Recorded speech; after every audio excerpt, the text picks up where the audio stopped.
The exodus from Egypt was a spectacular series of miracles, all of which defy any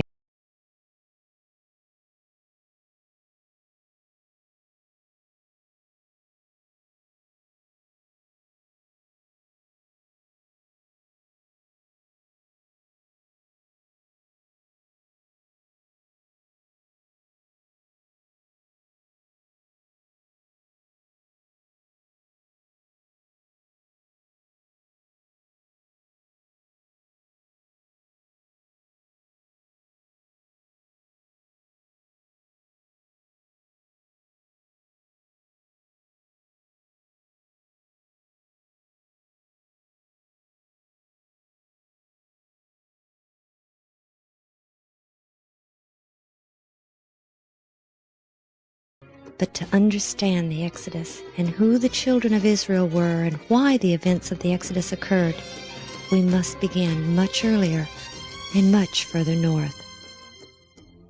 After the flood, mankind was reborn through the family of Noah. As his family grew, once again knowledge of the true God was forsaken by the majority. Although given the command to go forth and replenish the face of the earth, a large group traveled from the east to a plain in Shinar where they built a city called Babel and began to build a tower that was supposed to reach to the heavens and save them in the event of another flood. But this contradicted God's purpose, and he soon confounded their languages, making it impossible for them to remain as one people. About 425 years after the flood, God called a man named Abram to leave his country, friends, and family and go to a land called Canaan. Because of his faithfulness to the true God while the world around him fast fell to idolatry, the Lord made Abram a promise. I will make of thee a great nation, and I will bless thee, and make thy name great, and thou shalt be a blessing. And I will bless them that bless thee, and curse him that curseth thee. And in thee shall all families of the earth be blessed. Abram lived in Ur of the Chaldees. There were several ancient cities by the name of Ur, but the phrase Ur of the Chaldees makes it clear which city was Abram's home. The Urartuans worshipped a group of gods whom they called the Chaldees. Near Lake Van, several inscriptions have been found, one of which mentions 63 gods followed by 16 goddesses. One inscription states, "This is the spoil of the cities which I obtained for the people of Chaldees in 1 year." Ur today is called Urfa, and was in the plain of Shinar, where the great apostasy of Noah's family had fully bloomed into profound paganism. Abram's family had remained near Babel when the other groups had left the region. When he received the command to leave for Canaan, Abram gathered his family and left Ur of the Chaldees to go into the land of Canaan, and they came unto Haran and dwelt there. Ancient Haran, where they stopped and stayed until Abram's father died, still bears its ancient name and is located just 19 miles down the Balak River from ancient Ur. Further evidence of Abram, later called Abraham, in this region is the presence of the names of other members of his family, all still preserved within a radius of about 25 miles. His great-grandfather, Serug's, name is preserved in the town of Suruk, about 22 miles west of Haran. And between Haran and Urfa is Tel Terahi, which means the ruin of Terah, who was Abraham's father. And of course Haran was the name of Abram's brother, who was the father of Lot. Slowly at first, in Canaan Abraham's family grew.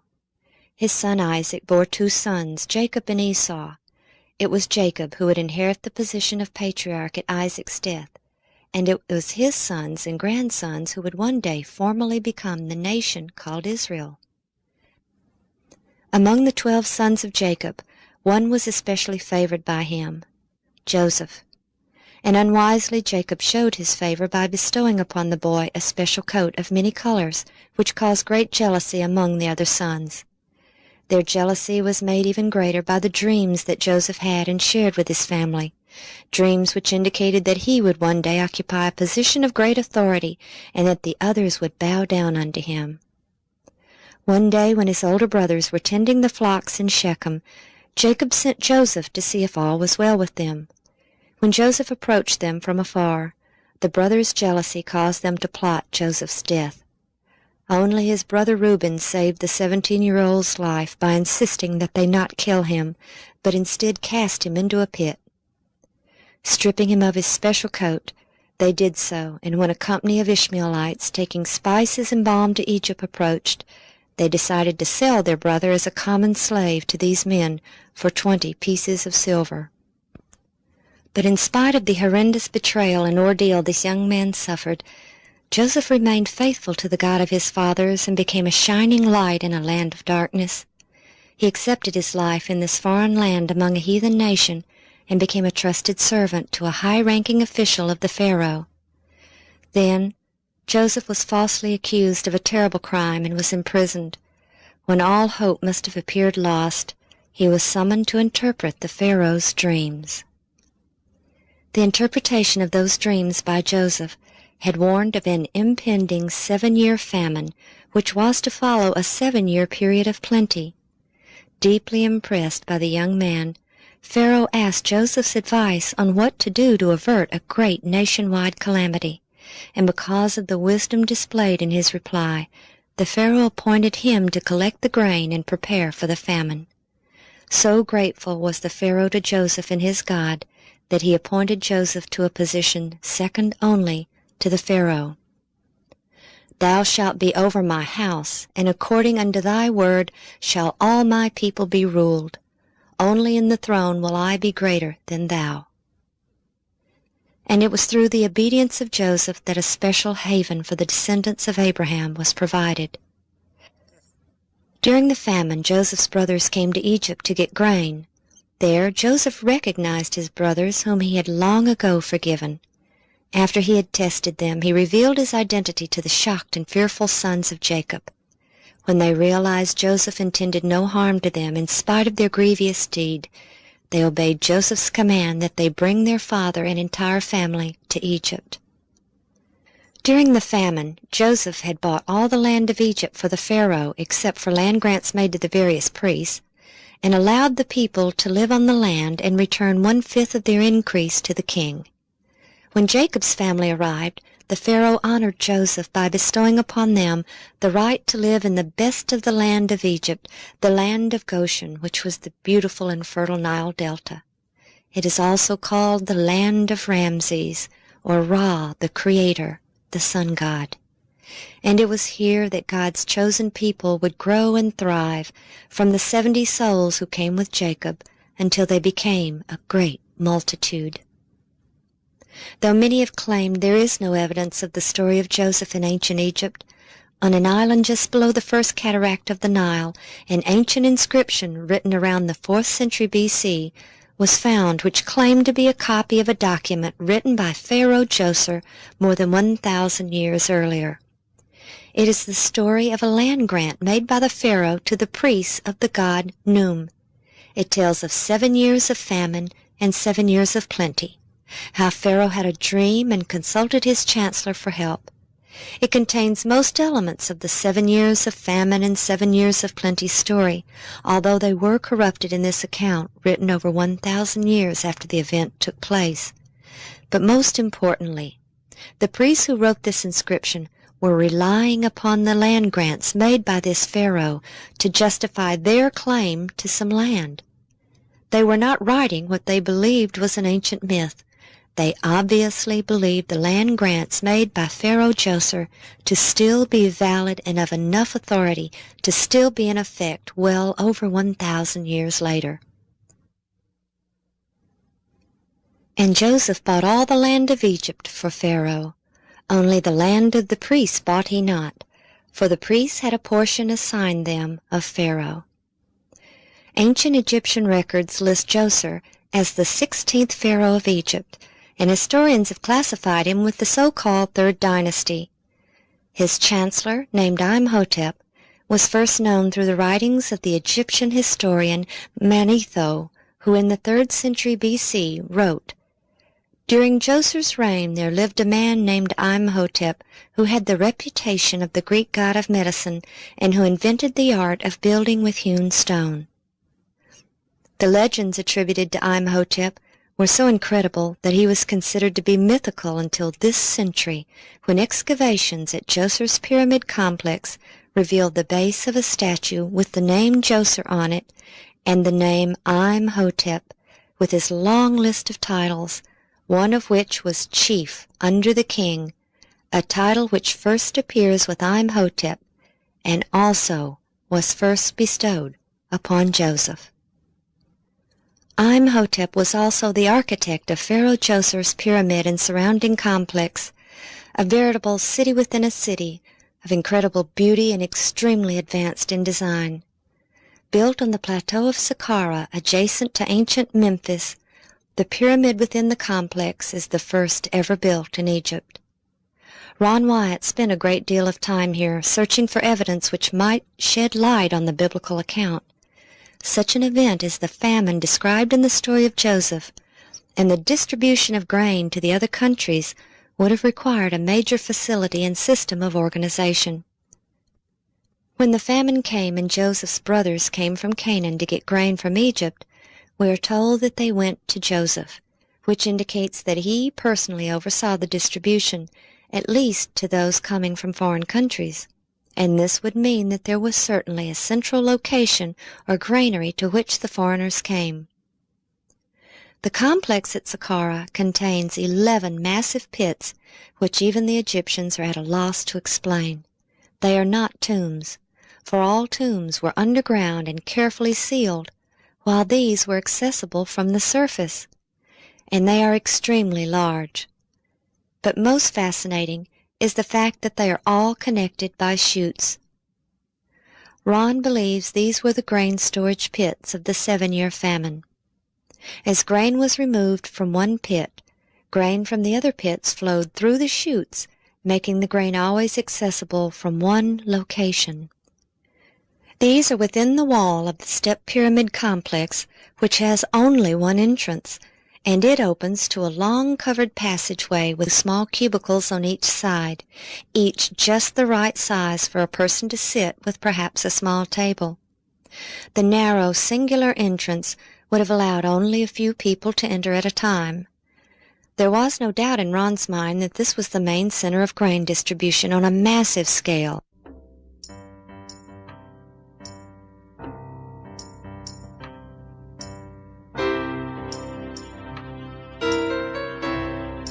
When they arrived to get their grain, the people lined up to enter the long corridor. Once inside, they paid one of the cashiers in one of the cubicles for the amount of grain they wished to purchase. After payment was made, perhaps they were given a sack for grain which reflected the amount of their payment.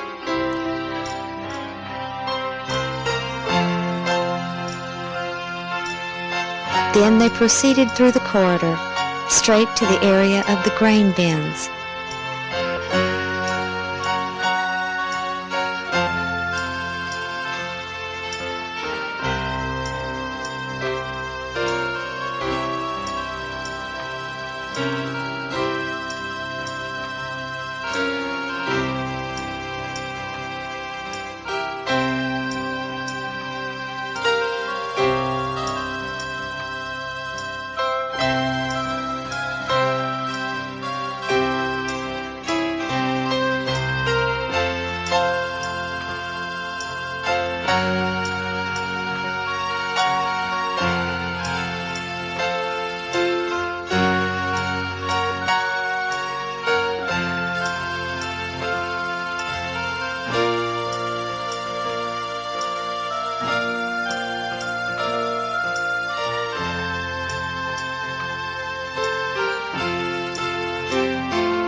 Once there, they descended the stairway next to the storage bins, handed their sack to a worker who filled it and returned it to them.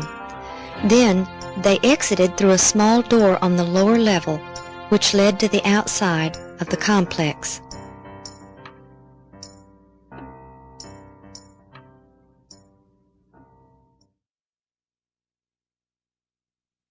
When the pits were first excavated, bits of grain still remained in them, but the official explanation was that it was the remains of food placed in graves for the deceased. However, as we mentioned, these bear no resemblance to any ancient Egyptian tombs, but they do bear a marked resemblance to pits identified as grain storage bins in other ancient civilizations. During the 7-year famine, Egypt gained great wealth and prominence among the nations through the selling of the grain. The Egyptians who lived in their cities along the Nile had little to do during the famine, since they had a 7-year supply of grain to rely on and were able to devote their time to the building projects of the Pharaoh, not as slaves, but as grateful subjects. The family of Jacob, who lived in the Delta, separate from the native population, prospered and grew, exempt from the 1/5 taxation levied on the native population. From the time Jacob's family came to Egypt until the birth of Moses was about 180 years. Many pharaohs had come and gone, many ruling contemporaneously with others in different regions, but until now all recognized the rights granted to the people of Israel to live in the land of Ramses. But that was about to change. Exodus 1:8.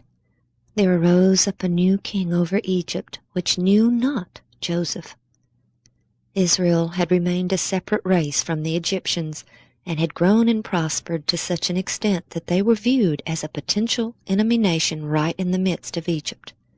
But the Pharaoh didn't want to banish the Israelites because they were skilled craftsmen, adding great wealth to the nation. By oppressing them with the bondage of hard labor, he sought to subdue them and crush their spirit. When this failed, the king then sought to decrease their number by issuing a decree that every Hebrew male born alive was to be cast into the river and drowned. It was at this time that Moses was born, and hid by his mother in an ark of bulrushes, placed in the river, and rescued by the Pharaoh's own daughter. Raised as the Pharaoh's grandson, he was considered part of the royal family, but his loyalties remained with his own people. When Moses killed an Egyptian for smiting a fellow Hebrew, he incurred the wrath of his adopted grandfather, the Pharaoh, and he fled Egypt to Midian. There he married the daughter of Jethro, the priest of Midian, a worshipper of the true Creator. 40 years later, he was called of God at the burning bush to lead his now enslaved people out of Egypt. The rest of the story is well known, but the apparent lack of any evidence has led scholars to either doubt the truth of the entire story, to try to downplay the events and explain them in terms of natural science, or explain them as normal events which were blown out of proportion. Ron Wyatt believed they occurred exactly as the Bible stated. After the final plague, which took the lives of the firstborn throughout all of Egypt, Pharaoh called Moses and said, "Rise up, and get you forth from among the people, both ye and the children of Israel, and go, serve the Lord as you have said, and take your flocks and your herds as you have said, and be gone, and bless me also." With sandaled feet and staff in hand, the people of Israel had stood hushed, awed, yet expectant, awaiting the royal mandate that they should bid them go forth. Before the morning broke, they were on their way. The Israelites had been scattered throughout the empire of Egypt by this time. As slaves, they were bound to go wherever they were told to work for the Pharaoh. But during the plagues, they had all slowly returned to Goshen or Ramses. Exodus 12:37. And the children of Israel journeyed from Ramses to Succoth. They journeyed from the land of Ramses or Goshen, and encamped or gathered at Succoth. When the people were given the feast of unleavened bread, God told them, "For in this selfsame day have I brought your armies out of the land of Egypt. Therefore shall ye observe this day in your generations by an ordinance forever." This scripture clearly told Ron that they left Egypt that very day, and that Succoth was outside of Egypt proper. Many Egyptologists and scholars agree that the ancient Egyptian frontier fortress, called Tharu or Thaku, was ancient Sukkoth of the Exodus account, as it corresponds linguistically with the Hebrew word. Thaku was the last Egyptian city on the northeastern border, and was where the ancient pharaohs organized their armies as they prepared to go to war to the north and east. It was the only place large enough for several million people with their flocks and herds to be gathered together. And the journey of such a massive group would have been impossible without order, and Ron believed that it was at Sukkoth or Thaku that they were organized for travel. Here their journey began, but where were they going? Moses had asked to take the people 3 days' journey out of the land of Egypt to worship the true God. But by the command of God, Moses knew they would not return. He had been in Midian when he had seen the burning bush and had been called by the Lord to deliver his people out of bondage. And though he had been told he would lead them to the promised land, they were first to come to Mount Sinai, for God had told him, Exodus 3:12, "This shall be a token unto thee that I have sent thee. When thou hast brought forth the people out of Egypt, ye shall serve God upon this mountain." Many scholars agreed that Midian was in the northwest sector of present-day Saudi Arabia, but they somehow missed the fact that Mount Sinai was also in Midian. So, from Sukkoth, they set out for Midian and Mount Sinai. But the direct route, which would take them directly east, since they had to go around the eastern finger of the Red Sea, was too dangerous. Exodus 13:17, "And it came to pass, when Pharaoh had let the people go, that God led them not through the way of the land of the Philistines, although that was near. For God said, Lest peradventure the people repent when they see war, and they return to Egypt." The Philistines lived along the coasts. Ancient records show peaceful relations between the Philistines and Egypt at this time, but had they encountered the Israelites, they would have regarded them as escaping slaves and captured them to return them to Egypt. Therefore, God led the people about through the way of the wilderness of the Red Sea. Throughout known history, the desolate peninsula located between the two fingers of the Red Sea has remained uninhabited except for small, isolated groups of Bedouin. The ancient Egyptians operated mines there, but the conditions for life were so terrible that one official left a stele behind telling of his experiences there. Quote, "The highlands are hot in the summer, and the mountains brand the skin." And this desolate and forbidding region, nestled between the two fingers of the northern end of the Red Sea, was quite reasonably called in the biblical account the wilderness of the Red Sea. Instead of taking the people across the flat northern plain, Moses led them through the more mountainous region where they were protected by the mountains. At the end of 3 days, when the Israelites continued their journey, instead of returning in the direction of Egypt, spies and lookouts flashed signals across the mountains. Exodus 14:5, "And it was told the king of Egypt that the people fled." When they arrived at Etham, in the edge of the wilderness, they had almost reached the northern tip of the arm of the Red Sea called the Gulf of Aqaba. But it was here that God had another plan for his people. "And the Lord spake unto Moses, saying, Speak unto the children of Israel, that they turn and encamp before Pi-hahiroth, between Migdol and the sea, over against Baal-zephon. Before it shall ye encamp by the sea. For Pharaoh will say of the children of Israel, They are entangled in the land, the wilderness hath shut them in." Had they continued their present course, they would have soon reached safety. But instead they turned south and entered into a massive group of mountains that were without escape. The winding 18-mile-long canyon, today called Wadi Watir, twisted towards the seashore, at times less than 100 feet wide. It constantly looked like a dead end up ahead, But as they continued their journey, the mountains would seem to open up as they approached. Pharaoh knew the area and felt confident when he stated, "They are entangled in the land, the wilderness hath shut them in." Once they entered the Wadi Watir, there was no way out until they reached the sea. God had foretold how long their flight from the Egyptians would be when he gave them the feast of the unleavened bread, or bread of haste, which lasted 7 days. From Sukkoth to the beach at the Red Sea is about 140 miles. Could they have traveled this far in such a short time? Exodus 13:21. And the Lord went before them by day in a pillar of a cloud, to lead them the way, and by night in a pillar of fire, to give them light, to go by day and night. Traveling both day and night, they would have had only to average about 1 mile per hour, or 24 miles a day, to reach the sea in 6 days.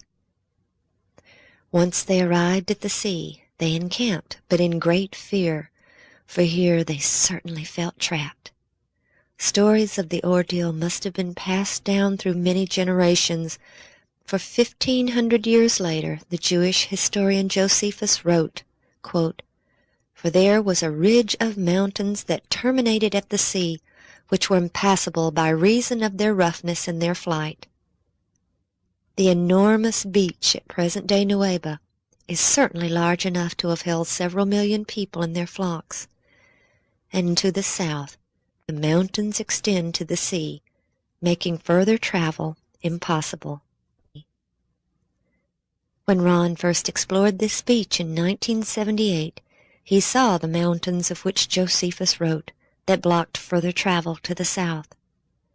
To the north he found the very ancient remains of an old Egyptian fortress, most likely built as an outpost for troops assigned to protect the Egyptian mine workers in the region from attacks from the north. The old structure remained in use for many, many years, as it had been repaired many times. Ron believes this was Pi-Hahiroth. Many people believe that the parting of the Red Sea could only have occurred at a place where it is relatively shallow. Perhaps that is why most people believe it took place at the Gulf of Suez, which is quite shallow compared to the Gulf of Aqaba, which in some places is 5,000 feet deep. It is also about 8 miles across from the beach at Nueva. The few bathymetric maps Ron was able to find showed that the depths from the Nueva beach to the opposite shore reached a maximum of about 900 feet, gently sloping, while on each side there were sheer drops to about 5,000 feet. There certainly appeared to be an underwater path which could have been traveled with the water removed. When Ron and the boys first came to Nueva, they went to the south end of the beach. There Ron found a Phoenician-style column lying in the sand near the water's edge. Examining it, he saw that there were no inscriptions still legible. Water erosion had damaged it beyond any repair. At that time, the Sinai was being occupied by the Israelis, and they were in the process of using dynamite to level part of the mountains that reached the Gulf in order to drive their tanks along the coast. Ron pointed out the fallen column to an army officer, and the next time he returned, he found they had moved it back from the beach and set it in concrete. He would later learn the significance of that lone column. He and the boys then donned their scuba gear and began to investigate what may lie beneath the waters of the crystal-clear Gulf. The biblical account told of Pharaoh's army being drowned when the parted waters rushed together, and Exodus 14:24 further tells that the Lord, quote, "took off their chariot wheels, that they drave them heavily." On the first dive, Ron found chariot wheels preserved by the coral which had attached to it. He found an axle with portions of each wheel still present, one lying flat and the other extending several feet above the ground. These chariot wheels were very difficult to see and recognize because they are covered in coral, and the portions that were not covered have disintegrated. Most wheels he found had 6 spokes. However, he found several 8-spoked wheels. He removed this one and took it to Nassif Hassan, who was then head of antiquities in Cairo. With no hesitation, he told Ron it was from the 18th dynasty. Thinking his answer a bit quick and perhaps too casual, Ron inquired how he could make such an identification upon first sight. Mr. Hassan explained that the ancient Egyptians only used the 8-spoked wheel at one time in all their history, during the 18th dynasty. In February of 1988, he found this gold 4-spoked chariot wheel in the same general area. There is no coral on the main part of the wheel, because coral doesn't attach to gold, only around the hub area where some wood was exposed when it came off the chariot. While the style of this wheel is similar to that found on the walls of ancient Egyptian tombs depicting chariot making, it also bears a resemblance to ancient Assyrian chariot wheels, which also provides a very important evidence. The abundant evidence shows that there was only one period in ancient Egyptian history when 4, 6, and 8-spoked chariot wheels were used. In his article, Observations on the Evolving Chariot Wheel in the 18th Dynasty, James K. Hoffmeyer in 1976 explains that it was only at the beginning of the 18th Dynasty that the chariot comes into use in the Egyptian army. He also relates how it was only during the 18th Dynasty that the 4, 6, and 8-spoked wheels were used, and that monuments can actually be dated by the number of spokes in the wheel. Exodus 14:6. And he made ready his chariot, and took his people with him. And he took 600 chosen chariots, and all the chariots of Egypt, and captains over every one of them. The Pharaoh took with him every chariot in Egypt, his own, his captains who headed the divisions, and a group called his chosen chariots, which seemed to be in addition to his regular army. There is an inscription of Ramses Meriamun that tells that he had an army of 20,000 troops, which was divided into 4 divisions. This implies that each division consisted of 5,000 troops. But many times the Pharaoh took more than just soldiers into battle. The priesthood and the military were closely associated. The Egyptian government was a combination church and state, so to speak. There were many, many gods in ancient Egypt, but the ultimate god was the one represented as the sun and known throughout the various times as Amun, Aten, and Ra or Re, among other names. It was this ultimate god that the Pharaoh was considered the earthly embodiment of. The divisions of the army were named after the gods. For example, the first army, that of Amun, the army of Ra, the army of Ta, and the army of Sutek. When the army set out to war, elaborate ceremonies were performed at the temples, asking the various gods to give them victory over their foes. Then booty that was gained as a result of victories was dedicated to the priesthood and temples of the deities. All military victories were directly attributed to the favor of the gods. Many times, if an upcoming battle was considered to be particularly important or difficult, the priests of the various gods would accompany the army to the battlefield in hopes that the god or gods would show special favor in their endeavors. When the Pharaoh set out after the children of Israel, he had seen the power of the true God, the great I Am, during the terrible plagues. If the Egyptian army ever needed supernatural intervention by the hands of their so-called gods, it was at this time.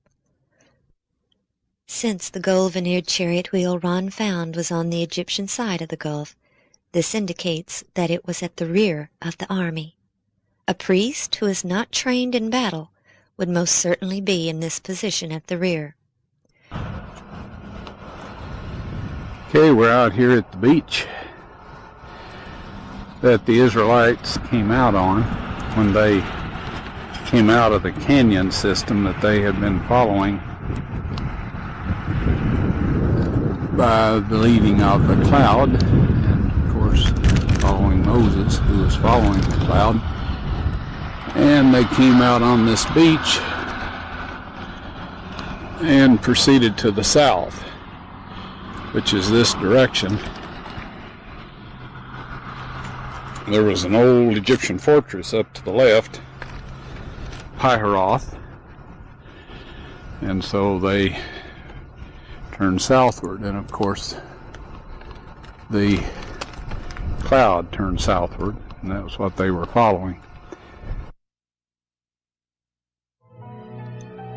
Soon after entering this area, the Israelites set up camp beside the sea, whose waters presented a seemingly impassable barrier before them, while on the south a rugged mountain obstructed further progress. With all areas of escape blocked, the Israelites felt they were doomed. Suddenly they beheld in the distance the flashing armor and moving chariots, betokening the advance guard of a great army. As the force drew nearer, the hosts of Egypt were seen in full pursuit. Terror filled the hearts of Israel. Some cried unto the Lord, but far the greater part hastened to Moses with their complaints. Because there were no graves in Egypt, hast thou taken us away to die in the wilderness? Wherefore hast thou dealt thus with us to carry us forth out of Egypt?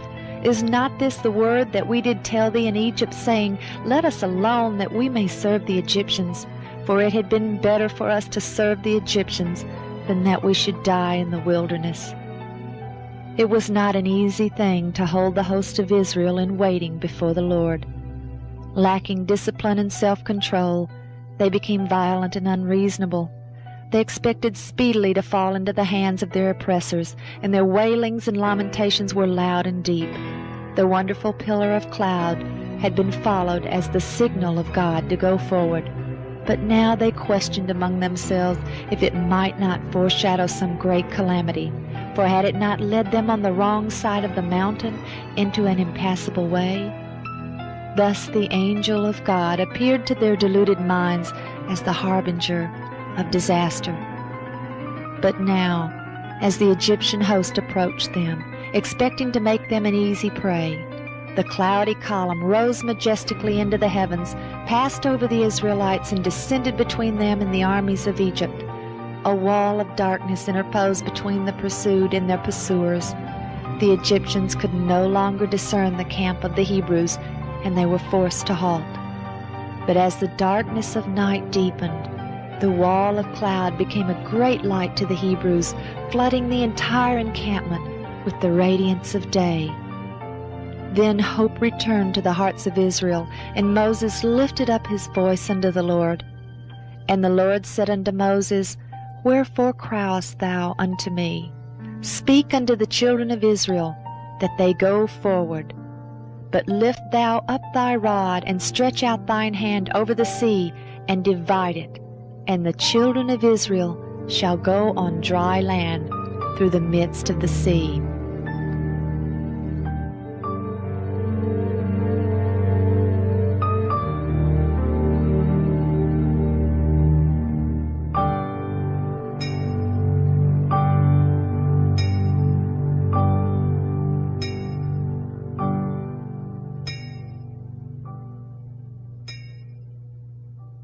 From the Red Sea the great multitude continued their journey, which would take them to Mount Sinai. The Apostle Paul wrote in Galatians 4:25, For this Agar is Mount Sinai in Arabia. The traditional Mount Sinai in the Sinai Peninsula was identified as such by Helena, mother of Constantine. This Roman emperor, who converted to Christianity in 312 A.D., claimed to have had supernatural revelations and visions, some of which revealed to him the locations of several biblical events. He sent his mother Helena to the Middle East, where she pointed out the locations her son had seen in his visions. Then in 527 A.D., the Emperor Justinian built the monastery of St. Catherine's on the northwest slope of Jebel Musa in the Sinai Peninsula. On the site he claimed that Helena had erected a small church 2 centuries earlier. The identification of this mountain rests only on a dream of a heathen convert who sent his mother to identify the mountain based only on his description over 1,700 years after the Exodus. When Ron found the chariot remains in 1978, He knew that the real Mount Sinai was in Arabia, just as Paul had written. He applied for a visa to enter Saudi Arabia and go to Jabal el-Lawz, the highest mountain in the rugged region along the eastern shore of the Gulf. But after 4 years of silence at his request, in January of 1984, he and his sons entered the country illegally by walking across the Jordanian border. Hitchhiking and hiring taxis, they made their way to Jabal el-Lawz. There Ron saw enough evidence to know he had the right mountain, but his excitement was soon dampened when a Bedouin in a pickup truck hastily drove up and told their driver they had to leave immediately for the border. When they arrived at the border, they were arrested. The charge, espionage for the State of Israel. Over and over Ron explained why he was there, and late one afternoon they took him in a helicopter and told him to show them where he believed the great multitude crossed the sea. He directed them to the beach directly opposite Nuweiba, where he could clearly see from the air. They landed, and close to the helicopter was a Phoenician-style column, still standing, with inscriptions in archaic Hebrew. The Saudis made numerous photos, chattering excitedly, and Ron explained that he believed it was erected in ancient times to mark the crossing site, and told them that he had found an identical one on the opposite shore, whose inscriptions had been eroded away since it had fallen in the surf. That column probably saved Ron and the boys' lives. It was the shred of evidence that gave his story credence. But it was 78 days before they were cleared of the bogus charges, which Ron later learned were phoned into the Saudi embassy by an acquaintance who had once worked with him on several projects. 3 weary Americans came home Monday night. Ronald Wyatt and his sons Daniel and Ronald Jr. returned to Nashville at the end of an amateur archaeology expedition that landed them in a Saudi Arabian jail. They entered Saudi Arabia illegally, searching for the site of the biblical Mount Sinai. Ronald Wyatt and his sons are with us in the studios of our Nashville affiliate WTVF to tell us all about it. Gentlemen, good morning. Morning. Morning. Mr. Wyatt, you there in the middle, and yes. Your sons on either side. Why did you, I didn't know that Mount Sinai was in Saudi Arabian territory. Why did you think it was?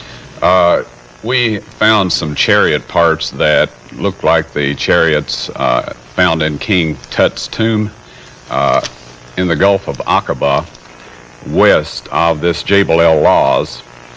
We found these at depths from 60 feet out to 200 feet and over a stretch of about 1.5 miles. And we believe that that was the crossing site. And so in the biblical narrative, they arrived at Mount Sinai after crossing the Red Sea. The language in the Bible indicates that they stayed in a mountain, enclosed in a mountain.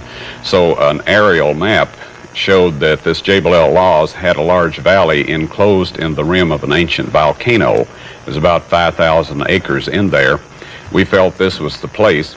And in Exodus 24:4 and in Leviticus 6:28, 11:33, and 15:12, it tells of some artifacts that were to be found. There was to be 12 pillars of stone and an altar and some pottery. And so this is why we looked at that particular mountain. Now, I know that you applied for a visa for about 4 years. It's very difficult to get into Saudi Arabia, and they turned you down, but then you decided to make a quick, and let's ask Daniel this, we'll give him a chance to talk, a quick jump across the border in Jordan and go in illegally. Did you think you could get in and out without being caught? I don't know. It seemed kind of risky to me, yeah. I didn't think it sounded too easy. Ronald Jr., why do you think they let you go, finally? I'm not real sure. I guess they just found out that we weren't spies as they thought we were. They thought you were Israeli spies, right? Yeah, that's what we hear. Any torture, kind of interrogation? No, they just separated us and made sure our stories matched. Yes. During the interrogation period, we were interrogated by 3 separate groups, the Coast Guard and then the local General Investigating Group and then from the ministry. And the Coast Guard interrogation was a very frightening experience for people that we're totally inexperienced with spies and intrigue and all of this. Are you going to go back? We're not going back without the proper papers. The Wyatts, thank you very much for joining us from Nashville this morning. Welcome back. Thank you. Thank you. It's nice to be back. The Coast Guard is in charge of customs, and they were the ones that arrested us. They took us down to their Coast Guard headquarters, and we met some people there that were quite friendly at first, but we found that they weren't all this friendly. We went through some 3 different periods of interrogation, and the first was by this Coast Guard group. They had a general there that was commanding this, and he interviewed us or interrogated us through an interpreter. And I've never yet been quite convinced that the interpreter told him That's what you're saying. Right, yes. But anyway, after that, then we were interrogated by the General Investigating Office that was in charge of that area. I think their office is in Tobruk. And then after that, they sent some people out from the ministry. This is the kings from Riyadh, you know, the seat of the government, and had a few questions for us too. And during this time, of course, they kept us separated so we couldn't get our stories together or whatever. They didn't tell us a whole lot. We were held incommunicado. They declined allowing us to talk with a representative of our government, which international law requires that they do. And so we were pretty much in the dark. They would, after the preliminary or the main interrogation, periodically they would take one or the other of us up to this head honcho's office and ask us a few more questions. And I think they were getting these questions from their archaeology department. They were seeing if we really were archaeologists or if we were Israeli spies, which is what they accused us of being.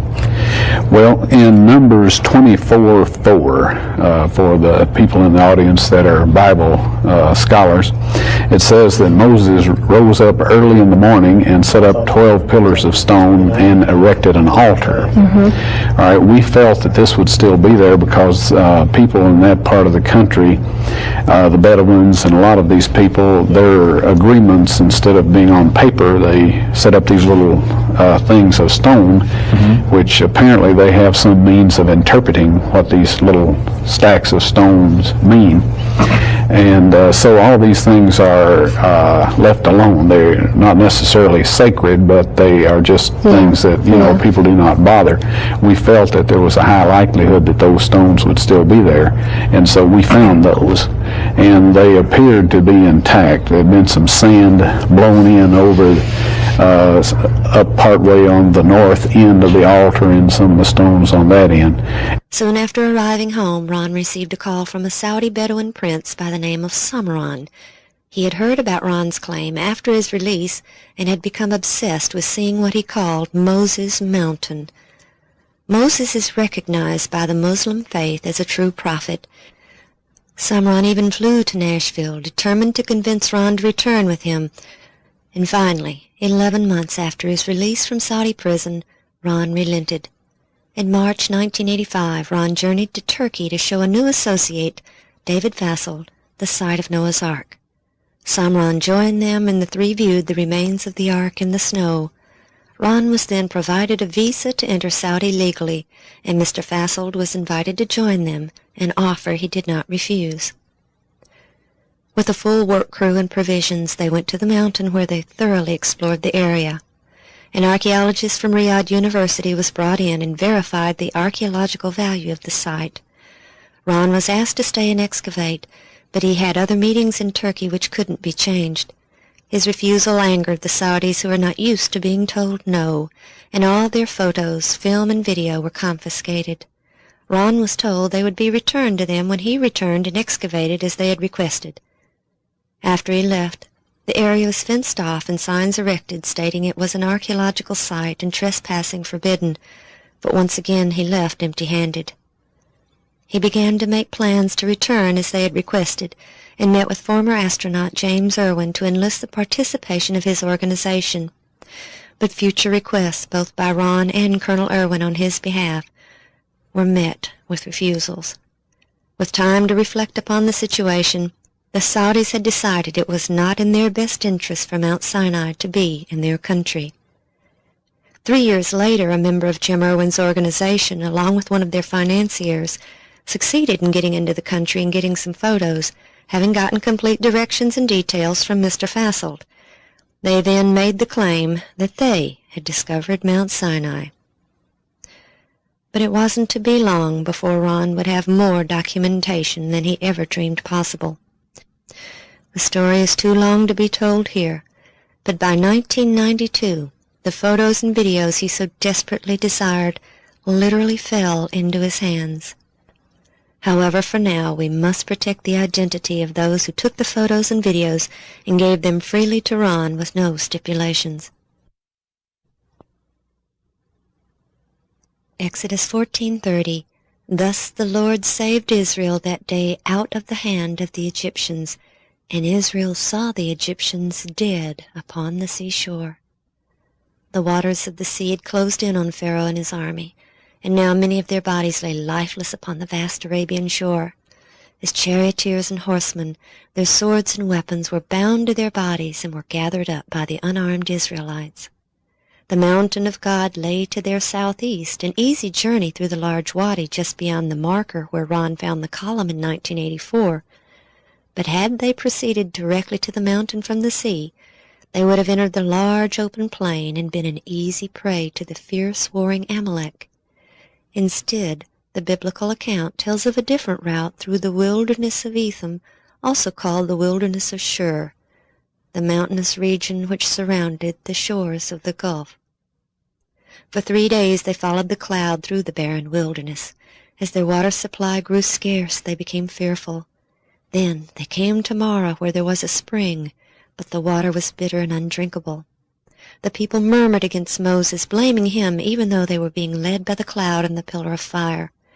When Moses prayed for wisdom as to what to do, he was shown a tree by the Lord, which he was told to cast into the waters, and which made them sweet and drinkable. There are several springs in this vast mountainous region, but we cannot identify Marah with certainty.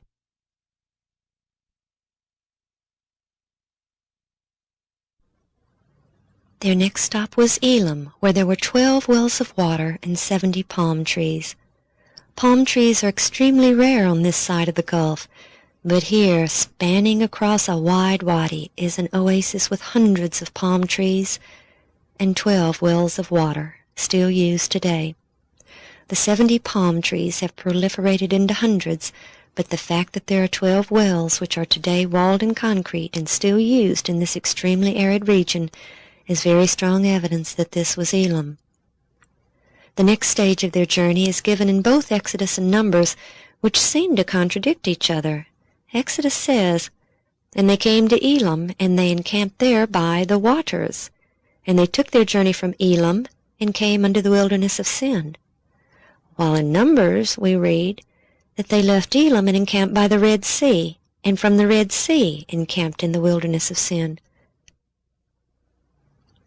This seeming contradiction is easily explained now that the site has been located.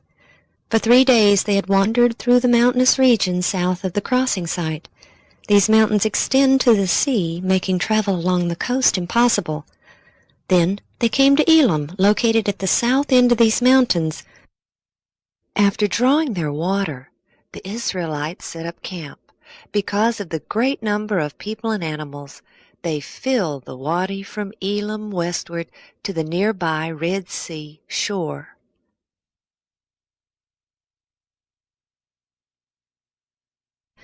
The wilderness of Sin between Elim and Sinai is a large barren plain nestled between the mountains along the sea and the mountain range which contains Mount Sinai. Southeast of Elim is Al-Bad, the largest oasis in the region and the home of Moses' father-in-law, Jethro. Down through the ages until this very day, local traditions abound about Jethro and Moses in Al-Bad. It was in this wilderness of sin that the multitude again murmured against Moses and Aaron for bringing them into this barren desert to die of hunger. And it was here that the Lord first gave them manna, which appeared every day except for the Sabbath. In the south portion of the plain they retained some protection against the attack of the fierce Amalek, because the mountains along the sea and the longest arm of the Jabal Allah's range extend toward one another, forming a limited barrier to the north. But when they journeyed through the mountain pass, they were fully exposed. And here the cloud turned and led them east into the foothills on the western side of the great mountain range. Here they had limited protection within the hilly region. Exodus 17:1, And all the congregation of the children of Israel journeyed from the wilderness of sin after their journeys, according to the commandment of the Lord, and pitched in Rephidim, and there was no water for the people to drink. And once again the people became greatly upset with Moses. And Moses cried unto the Lord, saying, What shall I do unto this people? They be almost ready to stone me. And the Lord said unto Moses, Go on before the people, and take with thee of the elders of Israel, and thy rod wherewith thou smotest the river.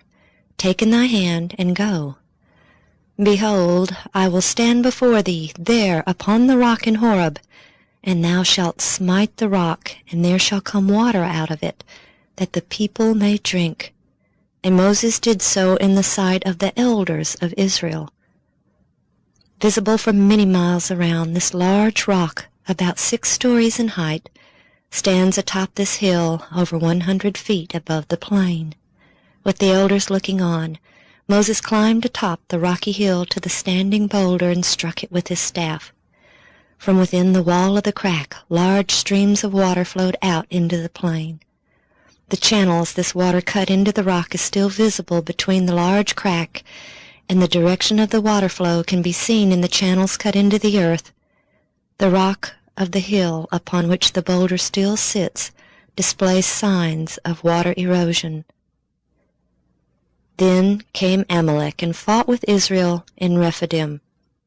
Since the multitude was hidden only in the foothills as they traveled to Rephidim, the Amalek may have seen the cloudy pillar by day and fire by night, which may not have been visible while they traveled through the mountainous region. In Deuteronomy 25:18, Moses recounts the attack and how the Amalek, quote, met thee by the way, and smote the hindmost of thee, all that were feeble behind thee, when thou wast faint and weary. Though a surprise attack from the rear, their position seemed to have afforded them some strategic advantage, for they were able to organize an army and go to battle the next day, armed with the weapons of the drowned Egyptians. And Moses said unto Joshua, Choose us out men, and go out, fight with the Amalek tomorrow. I will stand on the top of the hill with the rod of God in mine hand. And it came to pass, when Moses held up his hand, that Israel prevailed, and when he let down his hand, Amalek prevailed. But Moses' hands were heavy, and they took a stone and put it under him, and he sat thereon, and Aaron and Hur stayed up his hands, the one on the one side, and the other on the other side, and his hands were steady until the going down of the sun. And Joshua discomfited Amalek and his people with the edge of the sword. After the battle, Moses built an altar to the Lord just a few 100 yards from the rock which brought forth the streams of water, and he called the name of it Jehovah Nissi. Rephidim means plains, and the flat land amid the foothills of the mountain range consists of thousands of acres, more than enough room for the great multitude to have camped, and for a great battle to have taken place. They had entered this wilderness of sin exactly 1 month after they had left Egypt, and would reach the encampment at Mount Sinai exactly 2 months after leaving Egypt. This indicates that they spent possibly up to 3 weeks here, and the area is abundant with evidences of their stay. These plains are littered with the remnants of ancient structures such as these round hut circles. Though no one knows their exact function, it appears that a large center stone held up a tent, while smaller stones were placed along the edge of the tent to secure it. This would provide protection for a sleeping family from any wild animals as well as from their own flocks. After the Amalek attack, Jethro, Moses' father-in-law, came with his sons and his wife unto Moses in the wilderness, where he encamped at the mountain of God. Rephidim is located on the western side of the great mountain range the Bedouins still call Jebel Musa. The split rock from which the water came forth was called the rock at Horeb. They were at the holy mountain, but they were on the western side. Their next encampment would be on the eastern side. Exodus 19:1. In the 3rd month, when the children of Israel were gone forth out of the land of Egypt, the same day came they into the wilderness of Sinai, for they were departed from Rephidim, and were come to the desert of Sinai, and had pitched in the wilderness. And there Israel camped before the mount. From Rephidim they continued their journey around the mountain range, first going north, then circling around to the east and south. As they entered the foothills on the eastern side, the rocky cliffs rose hundreds of feet on either side. Sandstone mountains were soon replaced by towering granite cliffs which rose to greater heights around them. Finally, they entered a massive plain surrounded by granite walls, which can be seen in this satellite photo. The cloud which was leading them stopped, and they gazed upon the lofty peak of Mount Sinai. Here was to be their home for almost a year. This was not an arbitrary stop along the route to Canaan. The people had nearly lost all true knowledge of God while under the influence of heathen Egypt. Had God not intervened, all knowledge may have been lost. When called by God to lead the people out of Egypt, Moses had asked, "When I shall come unto the children of Israel, and shall say unto them, The God of your fathers hath sent me unto you, and they shall say to me, What is his name? What shall I say unto them?" The voice from the midst of the fire replied, "I am that I am." And he said, "Thus shalt thou say unto the children of Israel, I am hath sent me unto you." Almost 1,500 years later, Christ would say to the Jews, "Verily, verily, I say unto you, before Abraham was, I am." I am was the voice in the burning bush. The knowledge of a coming Redeemer was known from the time Adam fell and the blood sacrifices were instituted which pointed to his death. Abraham knew and understood what had to occur.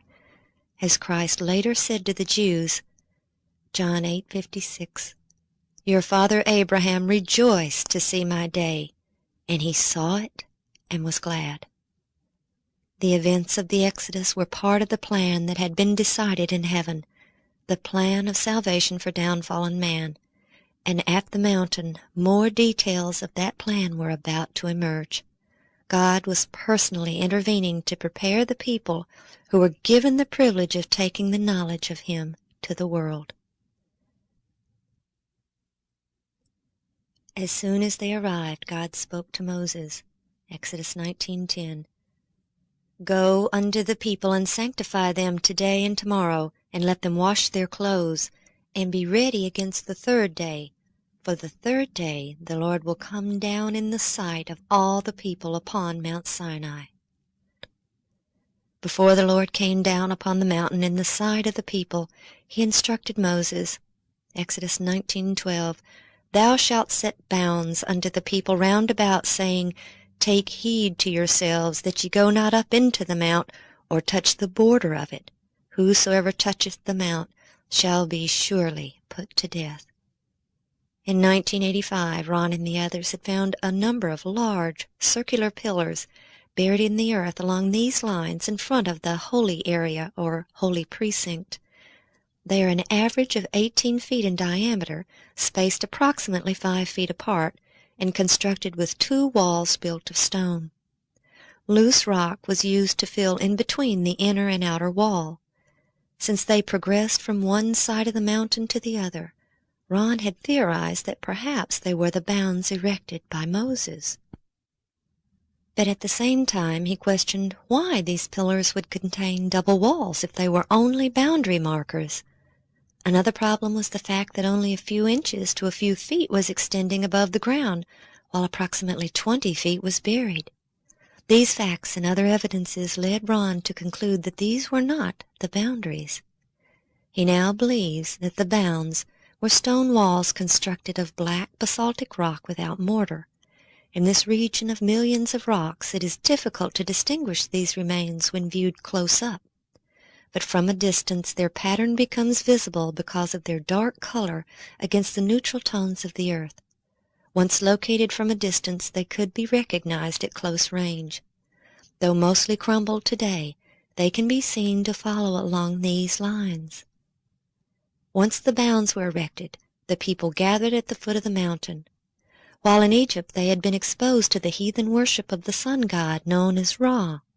Here the people would worship God while facing west, with their backs to the rising sun.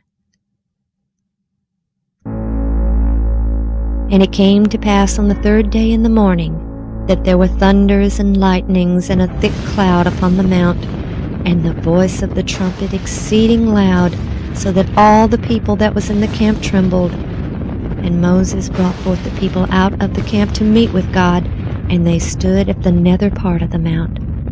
And Mount Sinai was altogether on a smoke, because the Lord descended upon it in fire, and the smoke thereof ascended as the smoke of a furnace, and the whole mount quaked greatly.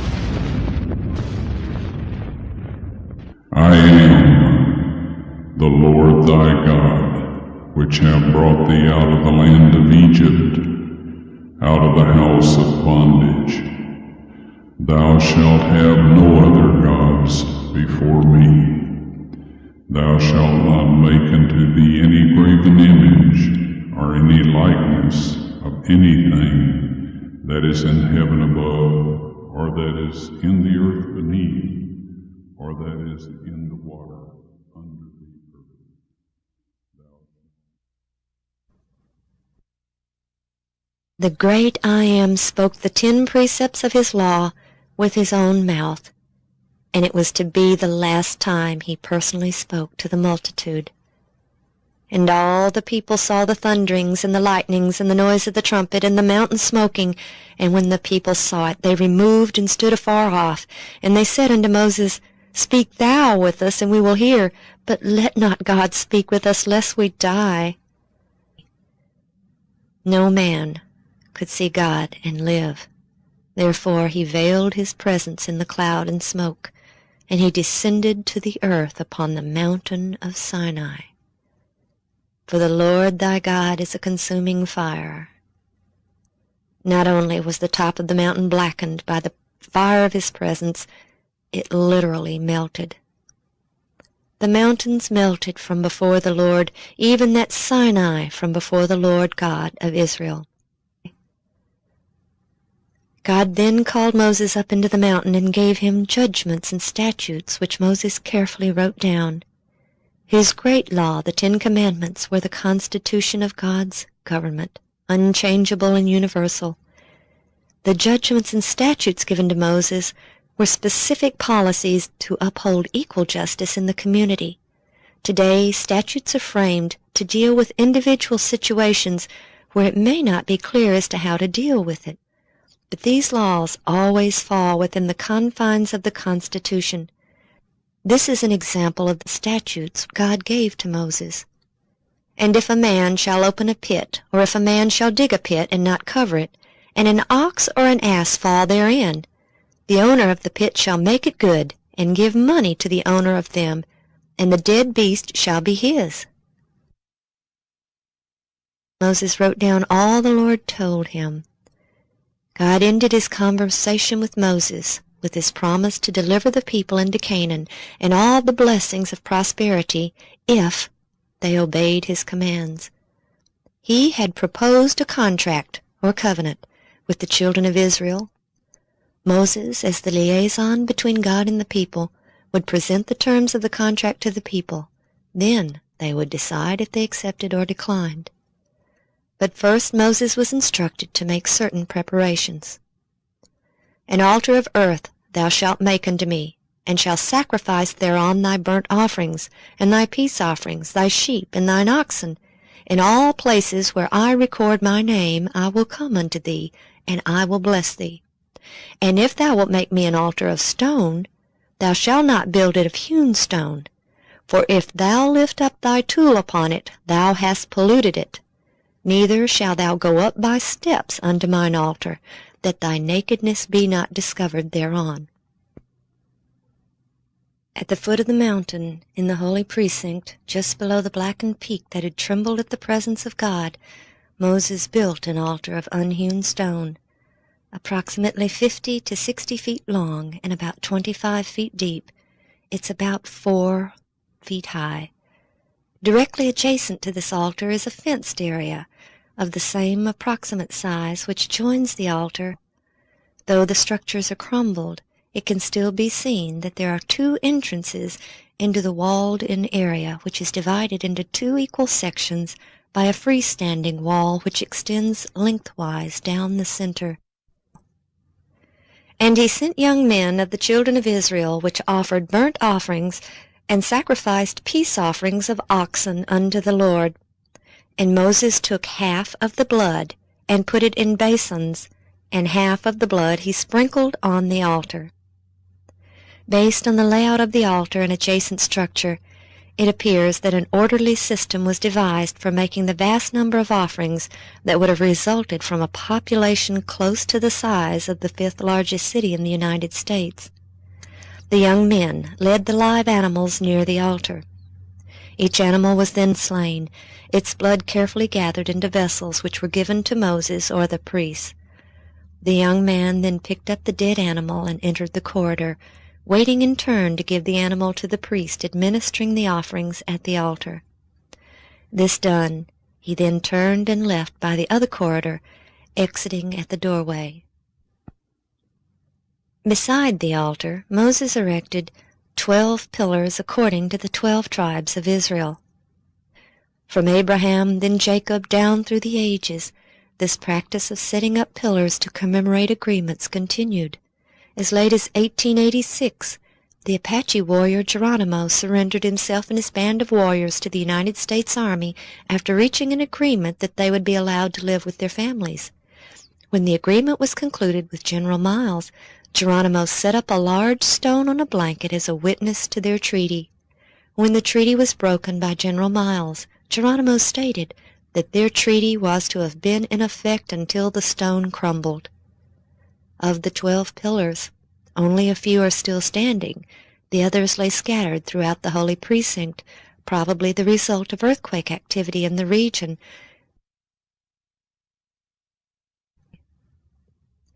When the sacrifices were made, the terms of the contract or covenant were presented to the people. Moses took the book of the covenant and read it in the audience of the people, and they said, "All that the Lord hath said we will do, and be obedient." And Moses took the blood and sprinkled it on the people, and said, "Behold the blood of the covenant which the Lord hath made with you concerning all these words." The contract between God and the children of Israel was now ratified. God had presented his absolute demands and what he offered in return. The people signified their acceptance and agreement to the terms. The 12 pillars, one for each of the 12 tribes, commemorated the agreement. Moses was summoned again up into the mountain, this time bringing Aaron, his sons, and the 70 elders of Israel. Directly above the altar is a plateau in the mountain just below the scorched black of the high peak. We believe this is where the group of men did eat and drink, and saw the God of Israel, and there was under his feet, as it were, a paved work of sapphire stone, and as it were, the body of heaven in its clearness. They were given the same glimpse of the heavenly throne that Ezekiel saw in vision. Then I looked, and behold, in the firmament that was above the head of the cherubim, there appeared over them, as it were, a sapphire stone, as the appearance of the likeness of a throne. Moses was again called up into the mountain, this time with Joshua. For 6 days the men waited, and then on the 7th day God called Moses up into the cloud that covered the very top of the mount, into the presence of the Lord. For 40 days he remained there while Joshua waited for him in the lower plateau. In the midst of the blackened peak is a hollow area within the burned top which appears unscorched. From this hollow there is a visible pathway leading down to the plateau. We believe this was where Moses met with God and received the ceremonial law, the statutes and judgments, and the 10 Commandments. Moses carefully recorded all he was told. Then something terrible occurred. The Lord said unto Moses, Go, get thee down, for thy people which thou broughtest out of the land of Egypt have corrupted themselves. They have turned aside quickly out of the way which I commanded them. They have made them a molten calf, and have worshipped it, and have sacrificed unto it, and said, These be thy gods, O Israel, which have brought thee up out of the land of Egypt. And the Lord said unto Moses, I have seen this people, and behold, it is a stiff-necked people. Now therefore let me alone, that my wrath may wax hot against them, and that I may consume them, and I will make of thee a great nation. Moses pleaded with God for his people, that he not destroy them, and finally God accepted his plea on their behalf. But Moses' anger with the people was also great. With the 2 tables of stone cradled in his arms, Moses began down the mountain and approached Joshua, waiting in the plateau. As he came near, Joshua said, There is a noise of war in the camp. But Moses replied, It is not the voice of them that shout for mastery, neither is it the voice of them that cry for being overcome, but the noise of them that sing do I hear.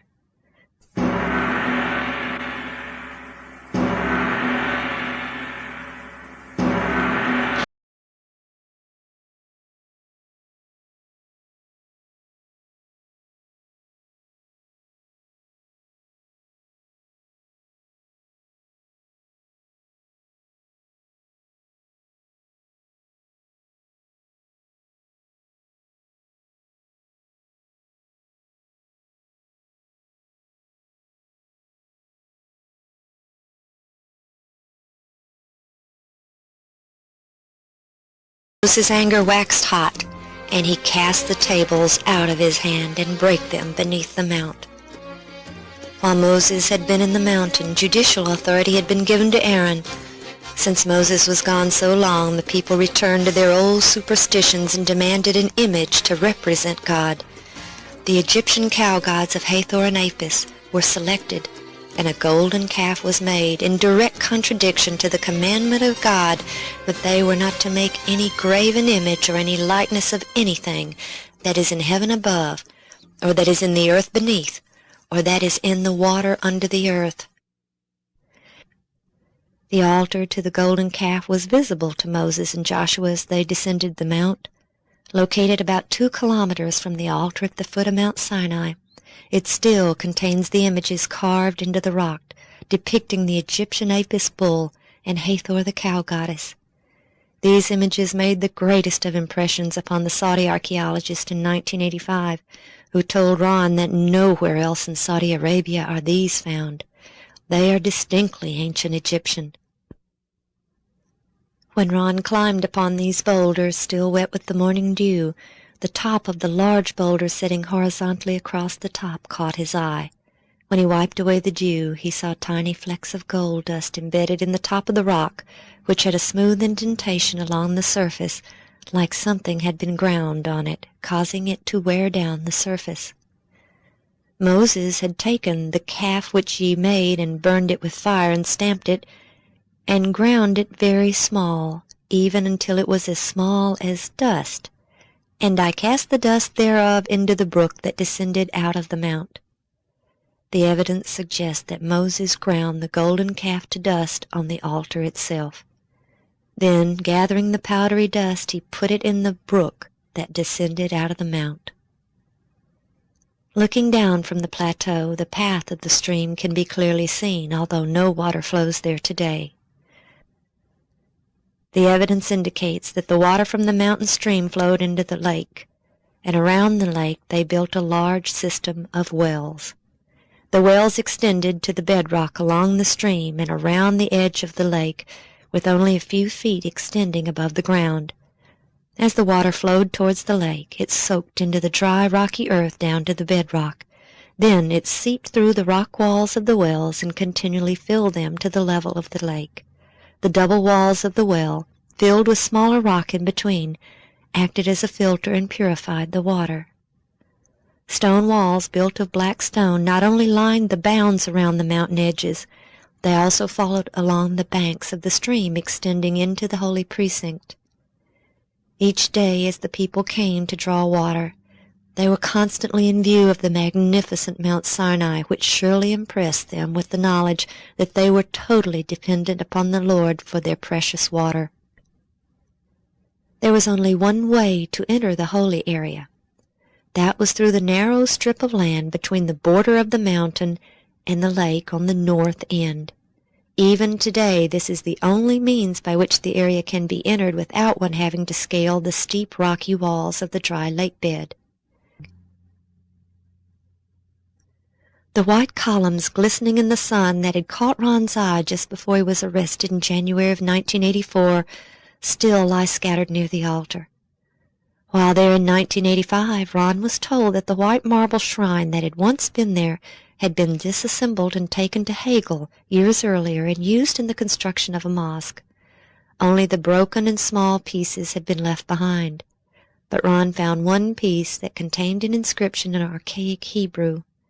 Knowing that he wouldn't be allowed to remove it, he quietly buried it, but he made note of the inscription, which he later had translated. The inscription, though incomplete, was very similar to that one on the column on the beach, and contained Solomon's name, Mizraim, or Egypt, and Moses, which indicated to Ron that Solomon had also erected these items to commemorate the great event of the Exodus. And the Lord said unto Moses, Hew thee 2 tables of stone like unto the first, and I will write upon these tables the words that were in the first tablets, which thou breakest. For 40 days and nights Moses again stayed atop the mountain, and the Lord wrote the 10 commandments, this time on the stones Moses had prepared. When he returned to the camp with the tables of stone, his face glowed with supernatural light, and the people were afraid to come near him. So he veiled his face and gathered the congregation to tell them all that God had told them. Let them make me a sanctuary that I may dwell among them, according to all that I show thee, after the pattern of the tabernacle, and the pattern of all the instruments thereof, even so shall ye make it. The ordinance of the sacrificial system, or ceremonial law, was made up of symbols pointing to the future Messiah, to his sacrifice and his priesthood. The solemn service of the sanctuary typified the grand truths that were to be revealed through successive generations. The cloud of incense ascending with prayers of Israel represented his righteousness that alone could make the sinner's prayer acceptable to God. The bleeding victim on the altar of sacrifice testified of a Redeemer to come, and from the Holy of Holies the visible token of the divine presence shone forth. The sanctuary was patterned after things in the heavens, holy places which were figures of the true, as Paul explained. The room that contained his earthly throne, the mercy seat, was called the most holy place and represented the throne of God in heaven. There I will meet with thee, and I will commune with thee from above the mercy seat, from between the 2 cherubim which are upon the ark of the testimony. Beneath the mercy seat, within the ark of the testimony, were the tables of stone written by God's own finger and spoken by his own lips in the hearing of all of Israel. Thus was signified that God's government rested upon these laws, the complete standard of righteousness, and that they would be in force throughout eternity. When the tabernacle and its furnishings were completed, instructions were given on the manner of the encampment. In the center of the camp, the tabernacle was set up. Around it on the north, south, and east were the tents of the Levites who had the care of the tabernacle and the services therein. On the west side were the tents of Moses, Aaron, and his sons. Afar off from these, The other tribes were assigned to the north, south, east, and west. Beyond can be seen the vastness of the camp of the Israelites. About 10 miles in length from north to south, it's approximately 6 miles wide. To the west and north, it is shielded by the sheer cliffs of the mountain range. To the east and south, it is surrounded by the smaller dark hills, giving it the appearance of a massive ancient volcanic rim.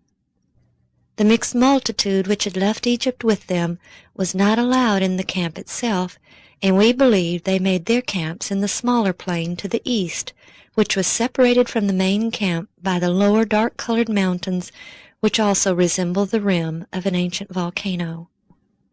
And here was home to the great multitude for almost a year. Here in this desolate region was an entire nation unto itself, sustained completely by God. The manna which fell here long ago ceased, but one very precious evidence remained. The Bible tells us about the manna. The people went about and gathered it, and ground it in mills, or beat it in a mortar, and baked it in pans, and made cakes of it. The broken millstone that was found in the camp did not belong to any of the handful of Bedouin who still roam through the area today. Their diet consists largely of dates, figs, camel's milk, and camel's meat. There is no grain here, no wheat, no corn. There is nothing to grind. But over 3,000 years ago, a whole nation of people daily ground manna in mills, and one of those broken millstones was left behind. After all the wonderful miracles God wrought in the deliverance of His people, when they left Mount Sinai and came to the border of the Promised Land, because of their lack of faith, God did not lead them in. Instead, they were doomed to wander for 40 years in the wilderness. Only 2 men who had left Egypt entered the land of Canaan, Joshua and Caleb. Why has God revealed these evidences today, after almost 3,500 years? Paul wrote in 1 Corinthians 10:11, "These things happened to them for ensamples, and they are written for our admonition, upon whom the ends of the world are come." Today we are at the border of the Promised Land, not the Canaan of old, but the city which hath foundation, whose builder and maker is God. Will we enter? Blessed are they that do His commandments, that they may have right to the tree of life, and may enter in through the gates into the city.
up from the stage to stage as soon as its load was dropped into place.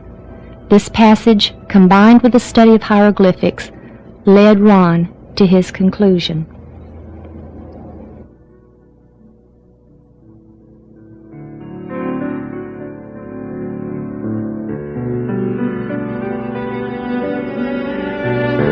Allowed to construct one of these machines on a pyramid, he demonstrated to the head of the Department of Antiquities in Cairo, Nasif Mohammed Hassan, its operation. Mr. Hassan then showed Ron some pieces of wood they had stored, which they had believed were parts of a boat. But when they tried to assemble them, they couldn't. So they simply placed them in storage. As they examined these pieces, they now knew what they were.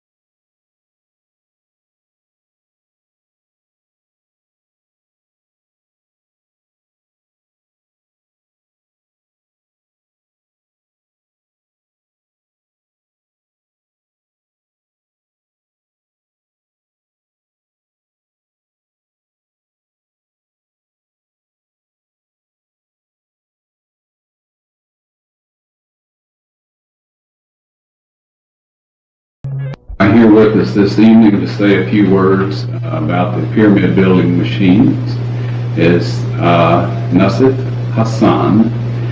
He's the Director of Antiquities in Egypt, and he will give you an idea of what he believes about these, how the pyramids were built. I'm very glad to see that this machine, which Mr. Wyatt showed me, and I think they used something like that.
Exodus 15:8. And with the blast of thy nostrils the waters were gathered together.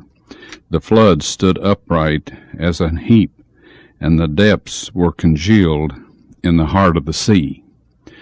Now, while we aren't saying that God is limited in the way he can accomplish his purpose, we're suggesting that should he have directed a jet stream down into the sea at the crossing site, blowing from east to west, that this would have driven back the sea and frozen it in place. And the word congealed in Exodus 15:8 agrees with the thought of the water freezing. And then as the pillar of fire passed through between the Israelites and the Egyptians, it could have melted the ice to the point that it gave way when the Egyptian army was in the sea and the Israelites out on the other side.